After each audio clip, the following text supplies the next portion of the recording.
Nii, palun, proua kantsler. Aitäh, et ma siis räägin oma jutu juba 5. või 6. korda kõikidele huvilistele. Et vestlus siis minu ja Toomas Sildami vahel toimus Kaitsepolitseiametis 9. juunil, siis Kaitsepolitseiameti endise peadirektori lahkumisvastuvõtul.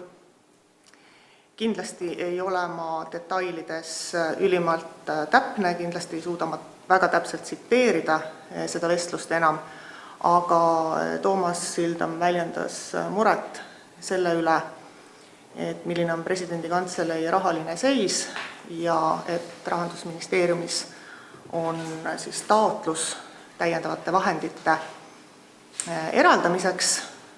Ma sellest taotlusest paraku ei teadnud, hiljem ka selgus, et see oli mitteametlikult tulnud.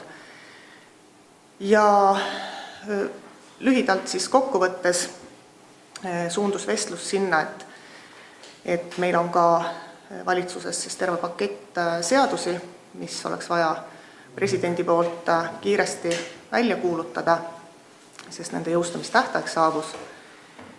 Ja vestluses siis need 2 teemat seoti kokku viisil, ka tsitaadis ei ole täpne, aga et täiendavad vahendid võimaldaksid ka siis kiiremini töötada.